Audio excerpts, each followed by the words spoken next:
살아가면서 왜 이렇게 힘든 일들만 계속 생기는 걸까요? 나이가 들수록 몸은 아프고 자식들은 연락도 잘 안 하고 세상은 점점 살기 어려워지는 것 같습니다. 아침에 눈을 뜨면서도 오늘은 또 무슨 일이 생길까 하는 걱정부터 드시는 분들이 많을 것입니다. 텔레비전을 틀면 온통 좋지 않은 소식들 뿐이고 병원에 가면 또 다른 병이 하나씩 더 생겨 있습니다. 정말이지 이 세상이 살만한 곳인지 의문이 들 때가 한두 번이 아닙니다. 하지만 2500년 전 부처님께서는 이미 이 모든 것을 꿰뚫어보고 계셨습니다.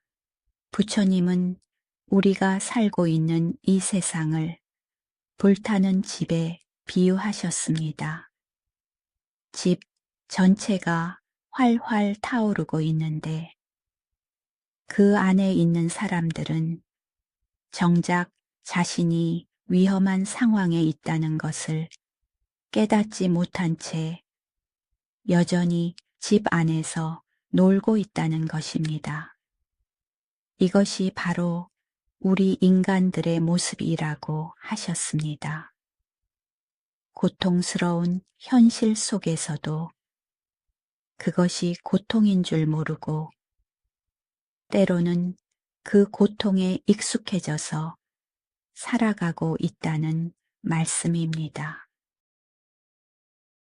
오늘은 부처님께서 법화경에서 들려주신 이 깊은 가르침을 통해 우리가 어떻게 이 불타는 집에서 벗어날 수 있는지, 그리고 부처님의 자비로운 방편이 무엇인지 함께 살펴보겠습니다.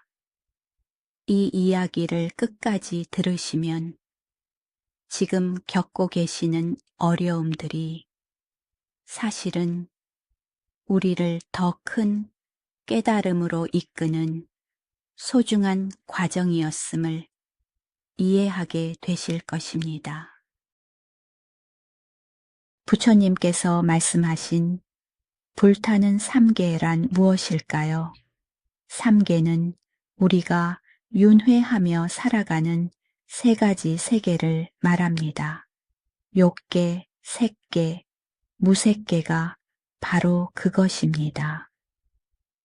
욕계는 우리가 지금 살고 있는 이 세상으로 먹고 싶고, 갖고 싶고, 사랑받고 싶은 욕망으로 가득한 곳입니다.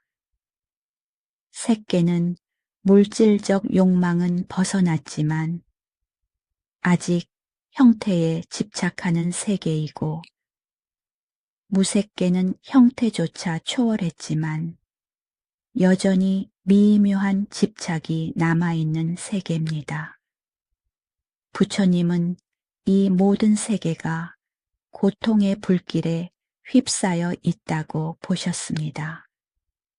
왜냐하면 이 모든 곳에는 무상함이라는 근본적인 속성이 있기 때문입니다. 모든 것이 변하고 사라지고 다시 생겨나기를 반복하면서 중생들을 괴롭히고 있는 것입니다. 그렇다면 왜 우리는 이 불타는 집에 있으면서도 그것을 알아차리지 못할까요? 이것은 마치 만성 질환을 앓고 있는 환자와 같습니다. 처음에는 아팠지만 시간이 지나면서 그 아픔에 익숙해져서 그것이 정상이라고 생각하게 되는 것입니다. 우리도 마찬가지입니다. 태어나면서부터 이 세상의 고통을 겪어왔기 때문에 그것이 고통인 줄도 모르고 살아가고 있는 것입니다. 때로는 그 고통을 즐거움이라고 착각하기도 합니다. 술을 마시고 흥겨워하지만 다음 날 숙취로 고생하고, 화려한 것을 좋아하지만 그것을 잃을까봐 불안해하고, 사랑한다고 하면서도 질투와 시기로 마음을 태우고 있습니다. 이런 것들이 바로 우리가 불타는 집 안에서도 그것을 즐거움으로 착각하고 있는 모습입니다. 이런 상황에서 부처님은 어떻게 하셨을까요? 갑자기 나타나서 여러분은 지금 고통받고 있습니다. 당장 나오세요. 라고 말씀하셨을까요? 그렇지 않았습니다.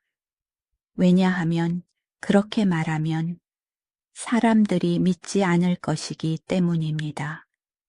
오히려 이 사람이 우리의 소중한 일상을 방해하는구나 라고 생각할 수도 있습니다.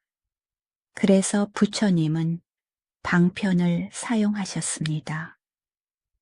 마치 아이들에게 장난감을 보여주며 밖으로 나오게 하는 어른처럼 부처님도 각자의 근기와 상황에 맞는 다양한 방법으로 중생들을 이끌어 주셨습니다.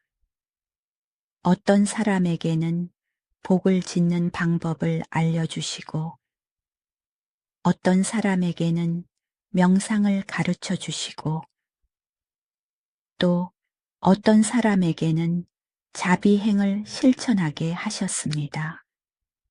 이 모든 것이 궁극적으로는 고통의 바다에서 벗어나게 하려는 부처님의 지혜로운 방편이었습니다. 사실 우리 삶 속에도 부처님의 방편은 곳곳에 숨어 있습니다. 힘든 일이 생겼을 때 우연히 만난 좋은 사람, 절망적일 때 들려온 위로의 말씀, 막막할 때 읽게 된 책 한 권, 이런 것들이 모두 우리를 불타는 집에서 조금씩 밖으로 이끌어내는 부처님의 방편일 수 있습니다. 때로는 질병을 통해서도 우리는 깨달음을 얻습니다. 건강할 때는 몰랐던 소중함을 알게 되고, 겸손해지며 다른 사람의 고통에 공감할 수 있게 됩니다. 이별의 아픔을 통해서는 집착을 내려놓는 법을 배우고, 경제적 어려움을 통해서는 진정한 행복이 돈에 있지 않다는 것을 깨닫게 됩니다. 이 모든 것들이 우리를 더 큰 지혜로 이끄는 부처님의 자비로운 가르침입니다. 그렇다면 이 불타는 집에서 나온 후에 우리가 가야 할 진정으로 안전한 곳은 어디일까요? 부처님은 그곳을 열반이라고 부르셨습니다. 열반이란 모든 고통의 원인이 소멸된 완전한 평안의 상태를 말합니다. 하지만 이것이 죽어서 가는 어떤 장소를 의미하는 것은 아닙니다. 열반은 바로 지금 이 순간 우리가 모든 집착과 욕망을 내려놓았을 때 경험할 수 있는 마음의 상태입니다. 아침에 일어나서 새소리를 들으며 아, 오늘도 살아있구나 하고 감사하는 마음, 맛있는 식사를 하면서도 과하지 않게 만족할 줄 아는 마음, 자식이 잘 되면 기뻐하되 그것에 매달리지 않는 마음, 이런 것들이 바로 열반을 맛보는 순간들입니다. 완전한 열반에 이르지 못했더라도 이런 작은 깨달음들이 쌓여서 우리를 점점 더 평안한 곳으로 이끌어 줍니다. 이제 우리도 부처님의 방편을 이해했으니 일상 속에서 실천할 수 있는 작은 방편들을 생각해 보겠습니다. 첫째, 매일 아침 눈을 뜨면 오늘 하루도 배우고 성장할 기회가 주어졌다고 생각해 보세요. 힘든 일이 생기면 이것도 나를 더 지혜롭게 만들어주는 부처님의 가르침이구나 하고 받아들여 보세요.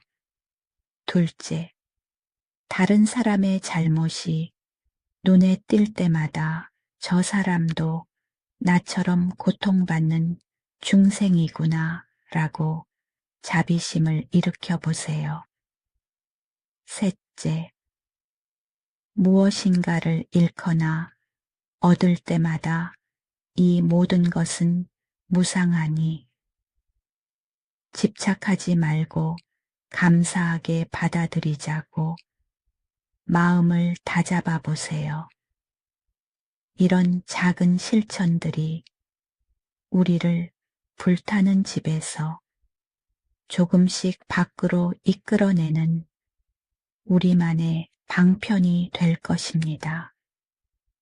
처음에는 어색하고 어려울 수 있지만 꾸준히 실천하다 보면 마음에 평안이 찾아오는 것을 느끼실 수 있을 것입니다. 부처님께서 우리를 불타는 집에서 구해내려고 사용하신 방편은 결국 무한한 자비심에서 나온 것입니다. 마치 부모가 자식을 사랑하는 마음으로 때로는 엄하게, 때로는 부드럽게 우리를 올바른 길로 인도해 주시는 것입니다. 지금 이 순간에도 우리 주변에는 수많은 방편들이 있습니다.